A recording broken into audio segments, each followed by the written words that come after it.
G'day and welcome to the Investor Motivation Podcast. My name's Robert Goudie, and today I've got Ash Rowan, who's from our Melbourne office.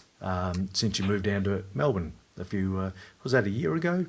Yeah, just over a year, mate. About 14 months. So Fantastic. So Ash is one of our financial advisors and business partners, and has been here for. I got this incredibly wrong the other week. I said you've probably been with us for 12 or 13 years now, and you quickly corrected me. It was a bit longer than that, wasn't it? I can always remember, mate. As a Collingwood supporter, and sorry about that. Back in 2010, we won the premiership, and I started working for you, Rob, as a paraplanner. So it's an easy one to back calculate from. So Yeah, and the one 16 years. question I didn't ask you in the job interview was who you barrack for, because anyhow, it worked out well that you're such a good advisor and partner and mate. So it was probably lucky I didn't ask you who you barrack for. Yeah, you guys have had more luck than the Blues of late. Um, as usual, we're going to have a bit of a casual chat about some of the case studies and what we're seeing out there at the moment, and probably some of the issues that and questions that come out of our conversations that we have on a daily basis. And yeah, what's your case study or topic today, Ash? Probably referring to a conversation I had with a client last week, which is a bit of a recurring one that I've had quite a bit over the years. I've got an individual who's looking to retire, not enjoying her work much anymore, aged between 60 and 65, and just looking at her options there to either slow down, take a few days off, maybe give it up completely, and what she can sort of do to help maintain a sort of steady source of income prior to reaching pension age. Now, for that individual, we had the conversation that based on assets that she wouldn't qualify immediately for the age pension, maybe later on in life, but early days, what she can do to sort of, let herself work less and have that sort of balance between working and lifestyle that she enjoys and bring some happiness about. Yeah, because sometimes people quite often like the work they do, but some workplaces become quite political, and that takes away all the joy, the internal politics or whatever's happening. That's often what I notice that makes it unfun, and sometimes just a toxic place to be, where it affects people's mental health negatively. So quite often it's not the work, it's the culture at that time for whatever reason, and these Yeah, things change. yeah, exactly right, Rob. And that's what the line of conversation was with this particular client.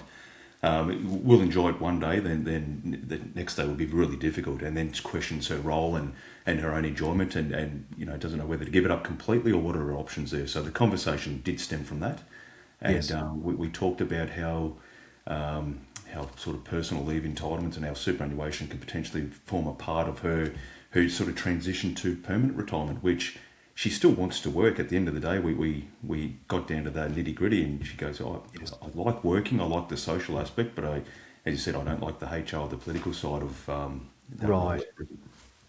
Yep. And of course, there's annual leave, long service leave, and also sick leave. And could there be elements of, and this is probably not for us to answer here, but sick leave where people are feeling high anxiety about their role, rather than just I don't like my job. I think that's not a sickness issue, but people that are, I suppose sick leave could play a role within that as well, to help buy time and to feel better about the place. Well, that's right. And we didn't have this conversation on the day, Rob, but that also stems the question that if it's sick leave, if it's anxiety, if it's mental health, something more severe, I mean, a lot of people will have income protection as part of their superannuation funds that may have a few years worth of benefit there. That could be a bit of a backup under these worst case scenarios. And it's pretty hard to get a successful claim there, particularly maybe from a mental health point of view, but it is there potentially and worth Yes. exploring after maybe your sick leave or other personal leave entitlements are exhausted. Yeah. We didn't go that deep in the conversation, but that just raises a thought. Yep, and I don't think we should go that deep in this conversation No. either, because I think there's a lot more we could. It's that's such a grey area, and that could be a whole discussion in itself. But to have a conversation about how superannuation could help fill the void, if go from 5 days per week down to four, down to three, whatever that is, to build the space so enjoyment can increase. So what were the conversations that you had around that, Ash? Yeah, so before we looked at the superannuation path, Rob, we did look at personal leave entitlement. So there was an extensive amount of long service leave built up behind the scenes that Yep. we can essentially maintain the same level of income coming through to the household and take that day or take that extra few days off a week or a fortnight, whatever she decides to do, in order to maintain that enjoyment. So annual leave and long service leave is the first point of call Yep. to wind down the hours. And then if, as we're sort of leaning on those resources as well, we're also building up extra annual leave days along the way, which adds to the other end of things. But once they're exhausted, Rob, we then look at how superannuation can be a fit for this client.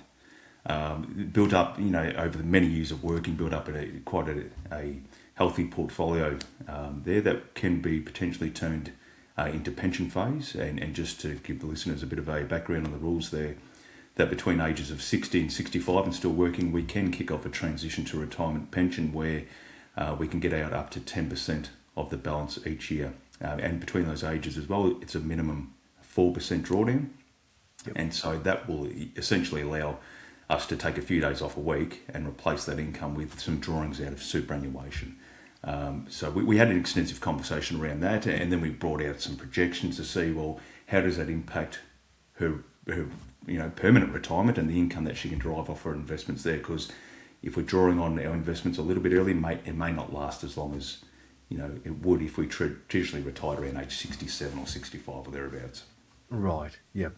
And the obviously transition to retirement pension, I think it's well worth understanding the value of these pensions. But they were brought in initially with the thought process of exactly that scenario that it's essentially encouragement to work longer, you know, reducing hours, going from 5 days down to 4 and 3 and 2 over a period of time without compromising on cash flow and the enjoyment of life that some in their early 60s who's hopefully young and fit, will still need the cash flow to go and do fun stuff. That's right. Yep. Yeah. Yeah, there is if people change jobs, this is one anomaly that we see between ages of 60 and 65. Once people get to 65, then you've got full access to your money. But if you change jobs, you end a gainful employment arrangement, you then have full access to your super. So that's just one anomaly. Yeah, I've seen scenarios, Robin, no doubt you've come across this as well, that even if people have two jobs after age 16 and in one of those jobs, that also meets the condition of release Yeah. to be eligible for that account-based pension. And it's worth explaining as well that the difference between a transition to retirement pension and an account-based pension is the tax rates within that environment.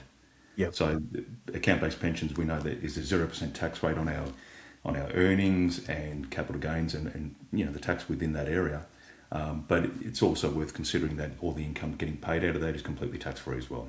Yes. Yeah. So whether it's an account-based pension or a transition to retirement pension, once you get over age 60, lump sums or pensions taken out are all completely tax-free. The difference between the two pensions is one, there's a maximum, the 10% on a transition to retirement. There's no maximum with an account-based pension. And the other difference is the tax rates within it. 15% is still paid within the transition compared to 0 within the account-based pension. Yep. That's right. That's right. And the only other thing we suggested for the client there that will be still working.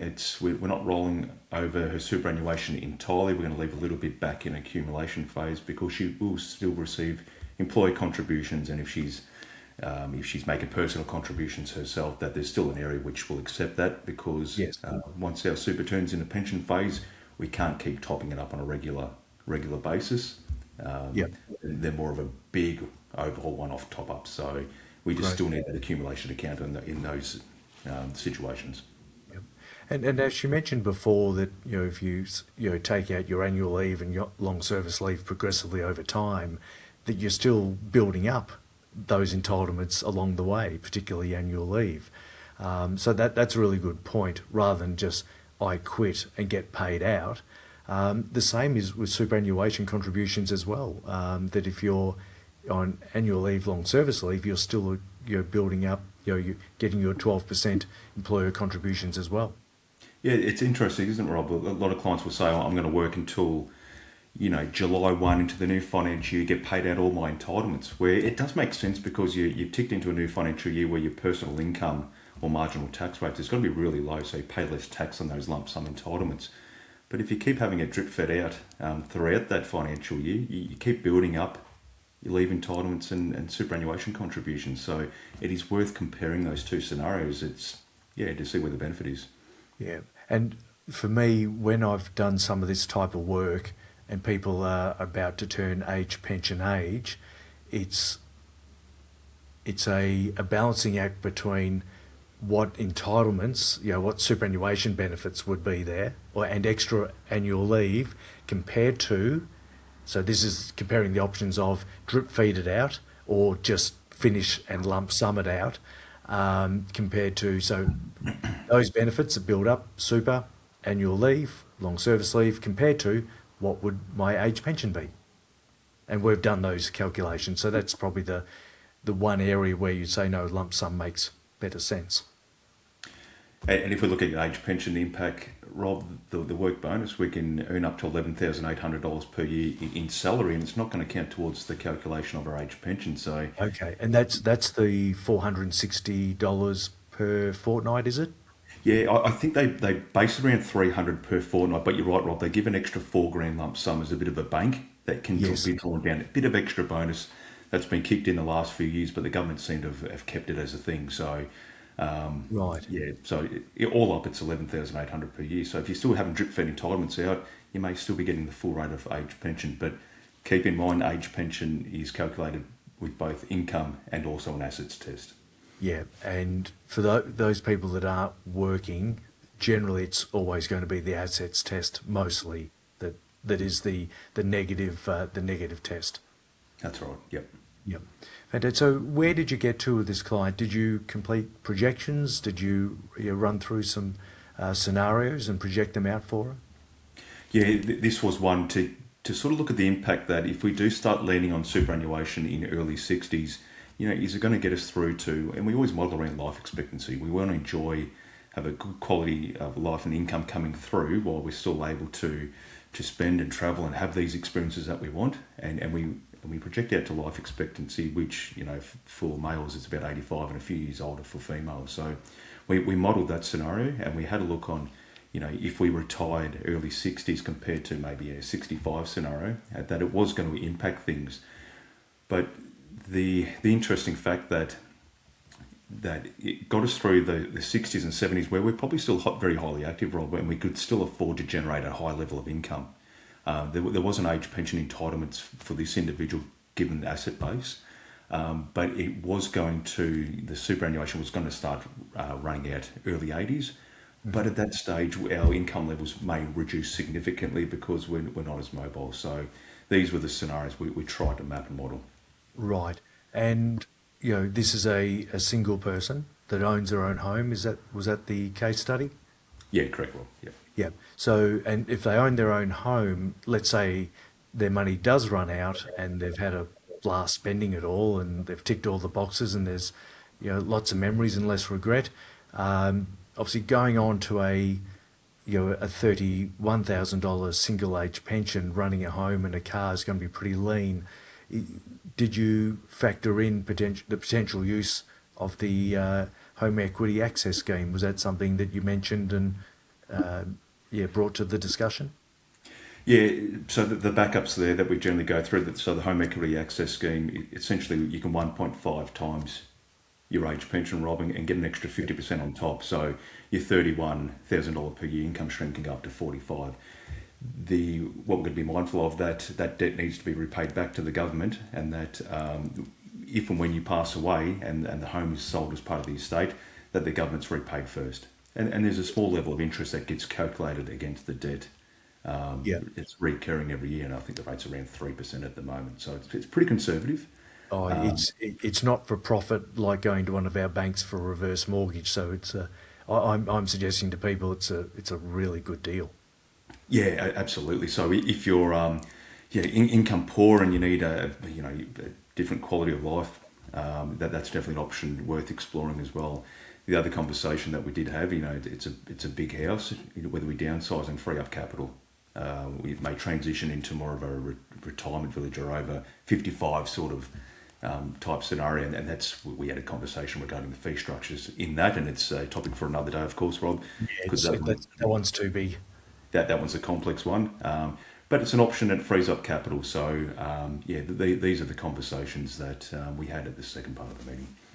Great. Ash, I'm interested to know, obviously, a lot of our potential clients that we meet with come in with a lot of uncertainty and don't know what the future might look like for them. They don't even go, Rob, can I retire? Do I have enough? What can I spend? How long will it last? At the end of these conversations that you had with this case study, Ash, what was the demeanour? Was there a sense of relief? What was the feeling? It's just a lot of unknown. There's a lot of questions with retiring individuals. What can they do with their super? How does that play a part? The conversion to account-based pensions. Definitely a question around, what level of income can we afford? And we put it back on, I put it back on the client, Rob, to say, well, what level of income do you need? And we'll start from there. Yeah. If they need 60 or 70 grand a year, whatever the number is, we back that up in our projectors and calculators based on their asset levels and say, well, yes, you can afford to receive that. It may be a combination of superannuation, age pensions, whatever other resources they've got. And then we work out, okay, well, when do we start to put stress on our asset levels and when will that run out? And in some cases, it might run out in your 80s, but you may not need that 60, 70 grand a year at that stage because you become potentially less mobile, whatever it is, and you need 40 or 50 grand a year, and that will see you through. So it's all about instilling that confidence, creating a bit of a path forward for the client, and to say, okay, well, I can actually do this, and this is what I can achieve. Yes, yep. And what I'm seeing in my clients and family for that matter is that they will, the spending sort of falls off a bit of a cliff. And I know when we model things, we might start at $80,000 per year, negative, plus CPI, negative 1%. And that probably gives us a nice average, but generally people get to an age where they just can't spend like they used to, and that might be after an event or something that just restricts them. Fantastic. All right. So next steps for this person, they need to work out, I suppose, from a work-life balance, health point of view. There's going back and thinking about now they know what can be achieved. They're just thinking about what suits them. What makes them happy, Rob? You're right. It's a personal choice now that they know they've got options financially. It's all Yes. about finding their right balance. And if they need us moving forward, and they've got more questions, no doubt they'll get it back in touch. But it's all about giving a lot of information out and saying, okay, well, whatever path you take, if it's working, like there's benefits to working and making super contributions and building that nest egg, but there's also that nest egg there that will support them if they change their mind Yeah. and decide to reduce 1 or 2 days or fully retire. So it was a good conversation, and one no doubt we have quite regularly, Rob. Yeah. And one last question for you, Ash, around inheritance. It's not a question we like to ask, but it's important. Is that one that you did ask to say, well, might there be inheritance in the future? Inheritance received to her from a older. Yeah, it's one thing we keep in mind. We didn't touch on that during that meeting, but we have asked that before to say, okay, well, here's your investments and here's what you can afford to pay yourself. Sorry, but does an inheritance come through later on to top things up? Yeah. It's definitely a factor in these Yeah. Yeah. conversations. And can give people more confidence to spend now while they're younger and fit enough, knowing that there might be based on some conservative numbers, so a little bit extra money coming through. Yeah, good point, Rob. Well, Ash, that obviously every case study turns into a tin of worms for us, so we might save my case study for our next chat. But thank you very much for sharing, and no doubt, your clients, like what I see in the office and online, there's just a lot of comfort that people get out of knowing what the future can look like, because people just don't know how to calculate these things out and know they're on the right path or know where they need to make changes. That's all right. Yeah, fantastic. Thanks very much, Ash, and thank you for everyone for listening. If you want to find more about ourselves, it's obviously not just the podcast, but on YouTube. Check out Investor Motivation. And Ash, you are all on the socials. You are there as Ashley Financial Advisor. Is that? Yeah, Ashley Rowan and FA, just to keep things short. Yep. We're putting up a lot of content there, Rob. It makes its way to most social platforms. There's TikTok, there's YouTube, there's Yep. Instagram. We're pretty active in all these spaces. So, Yep. yeah, if anyone needs to find us, it won't take too much effort. No worries. And just be mindful that there are fake accounts out there that people need to be careful of. That, Ash or myself or any of the team at Consortium Private Wealth here, we will not direct message you first. If anyone does that, is Ashley Rowan or Rob Goudie, it will be a scammer trying to take your money. So be very careful out there. And please remember, this is general advice only. Thanks, Ash. We'll chat to you Thanks, mate. soon. Cheers.